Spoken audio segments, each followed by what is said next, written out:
Now we have two more papers of the session. We have Yogeendra Ranganathan and Swarnalata. Yogeendra Ranganathan's paper, the next paper is going to be on Prakruthi and Sanathana Dharma and analysis. Yogeendra. Apadamolivaryantam guruna makritim smare tena vignaha pranashyan siddhyanti cha manoratah. My name is Yogeendra and I'll be presenting Prakruthi and Sanatana Dharma. This is my model all the time, just like our acharyas. First, finding the problems and then tracing them back in our shastras and upside from bottom up or top down, where then I can analyze what solutions our shastras give or misconceptions that have spread about our shastras. Dasa Sahitya is always where I look up to answers when I hit a roadblock, and in the middle tier is always changeable. Here I've chosen Niti and Vrata because one side of Vaidika Dharma teaches the concepts and the other side the rituals. So what we preach and what we practice should also be in sync. Now, in Niti, we can find the values and morals that are taught to us, and in Vratas, what we actually implement. Now, I will start with Niti Shastra and then slowly traverse down along Dasa Sahitya, Vrata, and Yaga to see, to get a complete picture of our Dharma. Starting with, so first we have to ascertain that we have Prakruti in our morals, and then the importance of Prakruti. In the Niti Shastra shown in the slide, Dashakupa samavapi, Dashavapi samohradaha, Dashahradas samah putro, Dashaputra samodrumaha. As you can see, one tree is considered as important as 10 children, 10 sons. That's a very bold statement to make. Now, as important trees are, I'm more interested in why our Shastrakaras have given so much significance to it. Chaya manyasya kurvanti tishtanti swayamatape phalanapi pararthaya vrikshaha satpurusha iva. So pararthaya, beings that live for the sake of others are very noble and they are considered as purusha in our dharma. Now, this is very noble, but what do we learn from them and how important they are in our lives? Yo dehamatpayati chanya sukasya hetoho tasmai vadanya gurave tarave namostute.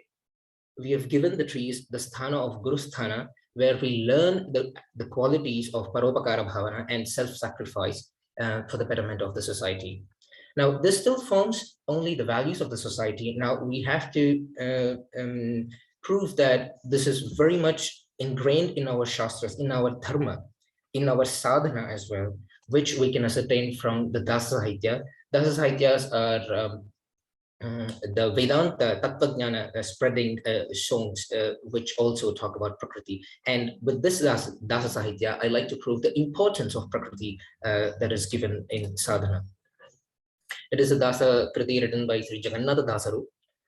Narahariya ninna namasmarane madade, Narahariya ninna namasmarane madade, Narakadali guriyadeno hariye, Siri Ramana tava charana, Durukuvudu hyaginu, Paramapapishtana. Here the Dasa is telling that I'm not able to reach the feet of Hari, having lived performing bad karma or not performing, not living the right way. So if you look at one of the instances he gives, Kere bhavi deva layava kedisi divya hiridada mane kattide. ನೆರೆ ನಡುವೆ ಮಾರ್ಗದಲ್ಲಿ ಅರವಟ್ಟಿಗೆಗಳನ್ನು ಥರಥರದಿ ಬಿಚ್ಚಿ ತೆಗೆದೆ ಪರಮ ಸಂಭ್ರಮದಿಂದ ಅರಳಿಯ ಮರ ಕಡಿಸಿ ಕೊರಿಸಿ ಬಾಗಿಲ ಮಾಡಿದೆ ವರಮಂದಿರವ ಮುಗಿಸಿ ಹರುಷ ಚಿತ್ರವ ಬರಿಸಿ ಪರಿಪರಿಯ ಸೌಖ್ಯ ಸುರಿದೆ ಮೆರೆದೆ ಸಿರಿರಮಣ ತವ ಚರಣ ದೊರಕುವುದು ಹ್ಯಾಂಗಿನ್ನು ಪರಮ ಪಾಪಿಷ್ಟನ. So as we can see, the Dasa has shown how significant it is to preserve Kere, Bhavi, Devalaya, and Aragalu, which are trees, to attain Sri Hari's feet. So those who destroy or eliminate these things that are beneficial for the mankind and the society. And if we also notice the man-made things such as Aravattigagalu. Aravattigagalu are what are like Chalivendram, what we find on the roads in our cities. Similar to Yogeendra, these water containers were built on the roads for the sake of travelers in summers. And here the dasa shows how it is important, as much as you do Saligrama Puja, Ekadasi Vrata, and other Vaishnava Sampradaya vratas, it is equally important to preserve the nature as well. So without the nature, we cannot reach the feet of Sri Hari. Now that formed the conceptual part. Now, what do we actually practice? I want to take a vrata as an example, which is Naga Chathurti and Naga Panchami and Garuda Panchami. Nagas and Garudas are brothers, Garuda are brothers, as we all know. And I want to look at this vrata in a detailed way and analyze it, and how this actually affects our ecosystem. Now, there are certain misconceptions which are not completely groundless, that the vratas are regressive, they are full of superstition, and especially when it comes to Naga Panchami, snakes are tortured and eventually left to die. As I said, these are not completely groundless, because in some parts of India, snakes are caught alive, then their teeth are removed, they are starved for weeks, so they drink milk, otherwise which they do not. So, and I've read somewhere that the snake usually dies within a couple of weeks because it cannot hunt anymore. Now, I've referred to many puja paddhatis because within my own family, some young people started asking the relevance of this vrata. And I've presented here some of the paddhatis that I came across. In Skanda Purana, Parameshwara himself reveals the puja paddhati, Naga Puja, and its relevance to Uma Devi. And this I found in Rama Rao's Naga Puja Paddhati book. And I've referred to some other Puja Paddhati books where they have quoted shlokas from Nirnaya from other Puranas. For example, in Nirnaya Sindhu of Mahamahapodhyaya Kamalakara Bhattas, it says how important this Naga Puja is. And it removes the fears of the snake, fear of the snakes. And in Varaha Purana, there is one more reference, but this is performed on a different day of Margashira Shukla Panchami. The usually more popular one that is practiced is the Shravana Shukla Chathurti and Shravana Shukla Panchami. But in Varaha Purana, it marks as Marga Shukla Panchami, where Sankarshana himself accepts the puja.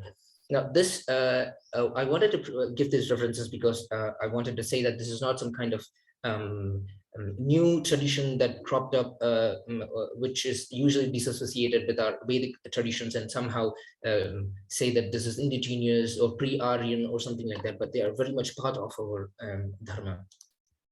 Now, what I found is no paddhati sanctions worshipping of live snakes, much less abusing them, and the abhishekam is always done to the pratimas, Naga Pratima or Mangalagauri Pratima. Mangalagauri is a vrata again performed by women, especially in Karnataka. I'm not sure about the rest of the country. And to this pratima, then abhishekam is done. And one more thing I want to point out, apart from the regular puja, which you all know, is women are advised not to do chores and other works that may hurt their hands. Now, this is marked a lot. Even my cousins once asked that, what is the relevance of this step? I have to accept this sometimes because when we don't give them the answers, obviously people will question, and this right is given in our Dharma, unlike the Abrahamic religions where they just impose certain rules. So I did some more digging. This is the Mangala Gauri, if people have not seen it before. To this, the Abhishekam is usually performed. People know why women were not advised if we also look at Naga Panchami. Now on Naga Panchami, apart from the usual puja, women are asked to go to the anthills, do puja there to Nagaraja, to the anthill itself, not to the snake, and then place all the naivedyam there, bring soil back from there, and then give that soil to the brothers. This is celebrated as a festival of siblings, where the sisters go, bring the soil, and give it to brothers along with prasadam, hoping for their long life. And as a gratitude, they give them gifts, just like Rakhi. Now, this soil that they bring is applied to stomach and ears. This step is usually missed. It is not performed anymore because there are no anthills and women don't go. And now if you connect the previous sanction that was said that women were not supposed to do any chores, it is because when you cut your, if you cut your hands when you're working and you have these open wounds, there is a possibility that traces of poison that are left in the soil will enter your bloodstream and it could be fatal. So it is not just a superstition, but they were well aware of the risks of poison entering the bloodstream, so they advised the women not to do it. This is another important step I wanted to say. This is performed by all people who celebrate Naga Panchami. Two Nagas, one big one and a small little snake, is drawn outside the doors, as stated in Bhavishyottara Purana with the Gomaya, and puja is performed to these snakes and not the live snakes on Panchami as well. Now, why I'm telling this is because of the Vrata Kate, which is very important. There is a Dasapada that describes how Naga Puja is performed. Like I said, we can find the references in the Shastras, and then we can trace them also in the Dasa Sahitya. And here, the sister saves the life of a brother who goes to bring the Ketaki flower, which is the favorite of Nagaraja. I want to skip to the next story, which is more relevant for our topic today, where a young woman actually she doesn't have any brothers, and she loses her parents. At her in-laws, she's having a very bad life. They're ill-treating her. So fed up with it, feeling very lonely and depressed, she wishes to end her life by putting her hand in the anthole. Nagaraja comes there, talks to her, and takes her to the Nagaloka, telling that he will be his brother from now on, and that she doesn't have to feel lonely anymore. He throws her a party, the feast, and then he listens to all her troubles and advises her and so on. By the time she realizes that it's very late and that she has to go back to the human world, she rushes back, and in hurry she knocks an oil lamp, and the burning hot oil falls on the babies, the little babies of Nagaraja that's sleeping below the lamppost.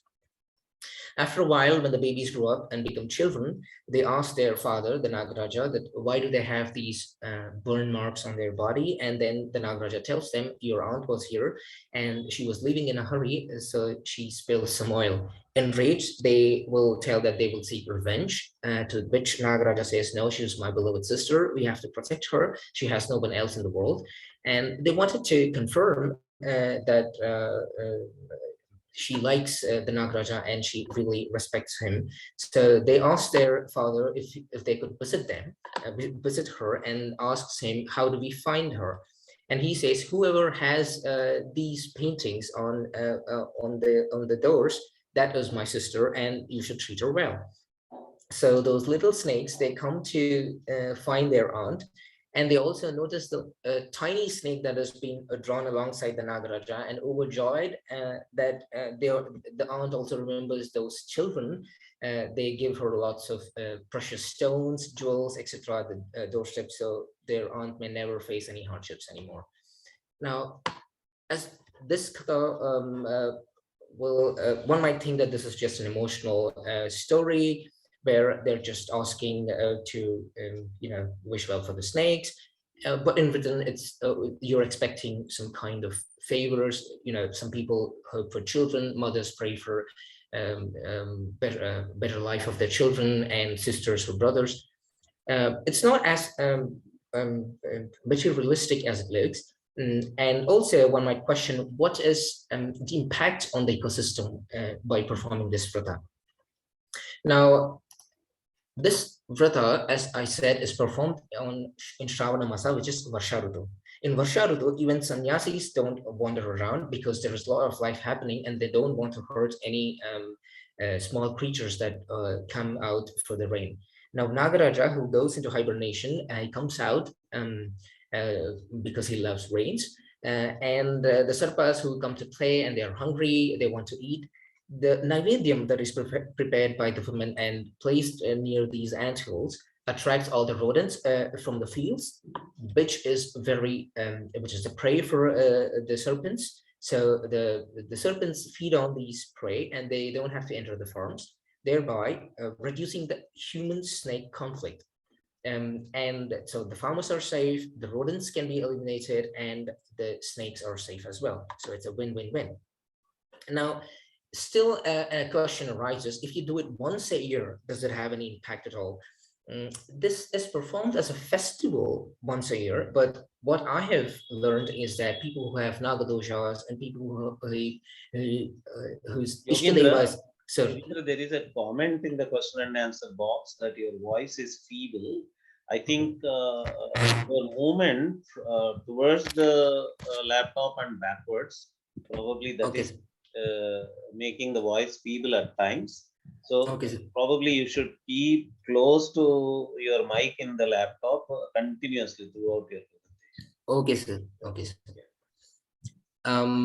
So this vrata is performed also by people who have sapadoshas, or those who is Nagaraja on a very regular basis. People are visiting these antles and placing the food, or they did in the past. So there was no gap in between. So the snakes had the food all the time, and the conflict was very much reduced. Now, this vrata, as I told, can still be argued that does it have any Vedic roots, even if we provide references in Puranas and so on. I want to bring another Aslesha Bali Yagna, which is performed on Subramanya Shasti especially, and all around the year in the temples, Naga temples. As you can see, this is how the yagna looks. I will try to zoom in. If you can see the darbi that is placed on these boxes on which we do the pindak pradhana to the sarpas that were given as bali in Sarpa Yaga performed by Janmeja. You know the story, and so many snakes, so many jatis of snakes, at least 9 jatis of snakes have been completely wiped off because of that Sarpa Yaga, just to kill Takshaka. The reason I chose to point out this yagna is that we perform this yagna as an atonement, and also by people who have by mistake destroyed an anthill or harmed snake and so on. So harming snakes or destroying their anthills is considered a sin according to our dharma. But when we put all these things together, what we preach, what we practice, and everything all said and done, there is no perfect harmony. Conflict is inevitable. The reason why I chose that story is exactly for the same purpose, because the aunt, even by mistake, spilled the oil and hurt those snakes. So it is how we resolve the conflict is what I think we should learn really from the Dharma. Now, Janmejaya chose revenge just to kill Takshaka. He chose to sacrifice so many snakes. And on the other hand, those baby snakes not only chose to forgive their aunt, but showered more love. And this to resolve these conflict, I think we need a lot of knowledge from science, from the Shastras, based on Deshakala Paristiti. But I think the fundamentals, as we've seen in Niti, should always be about Paropakara and Loka Kalyana. At least we start from the Runa Vimochana, what we get from the nature, we have to give it back and we have to preserve it because we are dependent on it as a Runa. And then in the next step, if we think about Paropakara for the benefit of the next generation, and finally, when we think about Loka Kalyanartha, I'm sure we will find better solutions and wiser ways to tackle all these conflicts, not just with the snakes or trees, reservoirs, in general, the life around us. There are certain evil practices which are condemned by Dasapadas apart from the snakes, because I don't want people to think we only worship snakes or just trees and waters which are beneficial. In one of the Dasapadas, Dasa says, Murkharadaru Janaru Lokadalagi, that is a Dasapada written by Purandara Dasaru. He points out, Satta Karuvina Tai Halu Kiryatane Murkha. When the calf dies, usually what they did was they would bring the dead body of the calf and laid in front of their mother, because the cow doesn't give milk when the calf dies. When it looks at the body lying in front of him, the cow feels if it gives milk, maybe the child will get up, and then it starts giving milk. It's such a brutal practice. So Dasa has pointed out in the Dasa Sahitya and said that people have become murkhas, and they have started hurting the life around them to just fulfill their selfish needs. So I hope people will understand how our vratas and the reason behind these vratas, and change their ways to fit today's perspectives. And because there are no, and just because there are no assholes, that doesn't mean we stop doing these brothers, but rather encourage people to do and preserve whatever we have left, and stop hurting snakes by doing live worshipping, or taking their teeth off and making them helpless, that they cannot pray. So I hope that the Naga will be preserved, and such practices will go away. With this, I want to conclude. कायेन वाचा मनसेन्द्रियैर्वा बुद्ध्यात्मना प्रकृतेर्स्वभावात् करोमि यद्यत् सकलं परस्मै नारायणायति समर्पयामि. Thank you, sir. I want to thank Nagaraj sir. It is today morning I felt I was talking about Nagaraja and his vrata, but the one who inspired me to tell was also Dr. Nagaraj sir. So I think your the Abhiman Devata inside you has encouraged me to do so. Thank you, sir. Yeah, wonderful, wonderful, Yogeendra. Such a cute person. I always like Yogeendra. He lives in the city where I live, and he meets me regularly. And whenever I hear, I develop a great admiration, particularly for his parents, for his brought up. Wow, how many stories he knows, how many dasapadas he knows, how many songs he can sing. And a boy with such an advanced degree in computer science, being brought up by his parents in such a beautiful way, with such very well rooted culture, uh, amazing. He is a need of the hour. Such young boys are required for the sustenance of our Dharma. Yogeendra, you are so lucky. Dr. Prasanna Kumar has commented that it's a wonderful presentation and he wants to watch it again and again, and he wants to read your paper. He is in the policy making position in the government of India, and he is impressed with your presentation. And Thank you, sir. That's what I expected right from the beginning. Such a beautiful perspective. Actually, these snake festivals, snake rituals have been criticized by the so-called rationalist organizations. All these for their anti-nature thinking, based on their anti-nature thinking. But they actually, you are proving them all wrong by providing the right perspective, and you know the details, the meticulous details of the rituals also, and you have such a beautiful perspective for these. And your song, the Dasapada, where the Dasa is lamenting for destroying nature, for constructing his house. So that was also beautiful, and you sang it beautifully. Thank you very much. Thank you, sir. Thank you, Lord. Thanks a lot. And let me check if there are questions. Okay, there are no specific questions.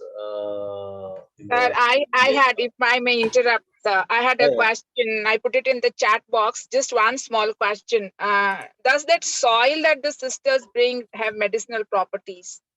Because soil is used as medicinal, for its medical properties in naturopathy. It may be, ma'am. I've not confirmed this, but the soil is put on the navel and on the ears. Maybe there is a reason why they do that, but I'm not really sure. I still have to do the research about it. Very, very interesting. So Let me answer that question, Jagrati ji, because I come from my anthropology background and my fieldwork based research on these cultures. There are many communities which use this mud from the anthills as part of their rituals. Even Kurumas of Telangana, through their Ogu pujaris, Ogu priests, they collect Yes. it, and there is a specific portion of the Ogu ritual, the Mallana ritual, where this clay is collected. And these, the medicinal properties of these are also talked about in those communities. They say that the saliva of the creatures that create this anthill has antibiotic properties. They say that it has got a worm killing Okay. property, Uh-huh. and actually the general clay itself being used for treating the skin worms or the body worms is very well known. Right. But here they say that the while creating the anthill itself, the worms have stored the saliva in it, and that has got the medicinal properties mixed with it. That is why it is used as an application, external application in treating diseases. Sir, even now in a lot of beauty products, they are using this clay and mud as packs, and for rejuvenating the skin and removing the dirt from the skin and all that.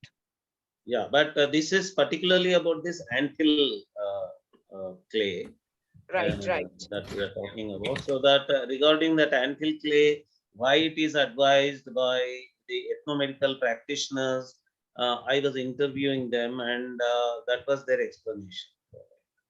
Right. Thank you so much, sir. Thank you so much.